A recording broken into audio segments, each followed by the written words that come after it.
pulled pork. 3 ways. Woo woo!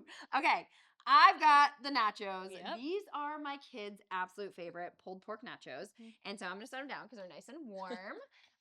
And you have A pulled pork sandwich. It's a classic. It's a classic for a reason, right? feeding a crowd, like Mhm. go to. Look Yep. at that. So we basically made this. We made our pulled pork so easy because you Mhm. can cook it once and eat multiple Yep. times. And so what I did is I just did onions, garlic, and I did orange juice. I Oh, love love like it. fresh squeeze of orange Yes. juice, just gives it a little bit something, but it's very neutral. It's not Mhm. overly seasoned. So my kids like that it's like super neutral. And then I can use it multiple ways. You can Easy. add more seasoning, barbecue sauce, whatever you Mhm. want to add. So pulled pork Sammy is a classic go-to around here to pull Mhm. from the freezer. You want to throw some fresh cilantro Yeah, on I'd love our to. this is my kid's favorite, and it's pulled pork nachos. Literally just chips, pulled pork. We threw some peppers on there, some black beans for a little extra protein too, and voila! You Yeah, throw that in kind the of oven, whatever you have. Easy. 10 minutes, and you're done. Mhm. And now we're gonna make my favorite Yeah. pulled pork bowl.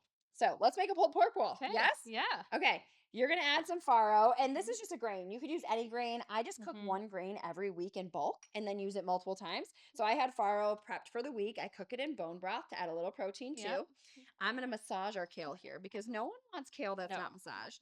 So I'm gonna add some kale, and while I massage the kale, you can add. I have leftover sweet potatoes and Oh, asparagus that we grilled fabulous. last night.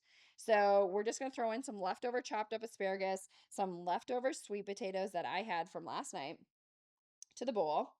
So it's just an Nice. easy lunch, supper Lunch. for one, right? You could use Leftover user. whatever Whatever you have veg. on hand, Yep. whatever veg you have on hand. Okay, well, I quickly wash my hands. Can you tell us? Because I made a 5.5 pound pork Mhm. shoulder. And this is great because I love cooking once, feeding my family. But you had a fun fact because not everybody has a family to feed. So if you wanted the same results as a pulled pork, like you could set it and forget it, throw it in the Mhm. crock pot, but you didn't want a 5 pound shoulder, what could you use? Yes. So country style ribs are basically the same cut as pork shoulder, but they just come in a lot smaller packaging.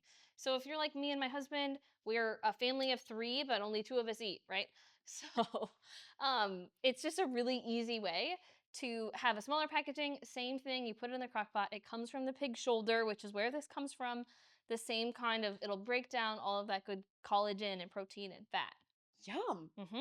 We love it. Literally, like pulling the bone out of here. We were like, all this natural collagen that we're getting from this, all Hmm. the natural healthy fats, a great postpartum recipe to bring a new Hmm. mom, which Dr. Taylor is, or to enjoy on your own. Okay, we have to show everybody how beautiful this Oh, bowl is. yum. And what I love is my kids love dissected meals. And so they will eat this. We just dissect it. Like everything is separate. I mix it all up and then enjoy it. Could throw some oil on here, some lemon juice, whatever you Mhm. want. But my kids love a good dissected bowl. So this is my favorite way to have pulled pork. This is my kiddo's favorite way, and this is my favorite way to serve guests because it's Easy. just easy. Mhm.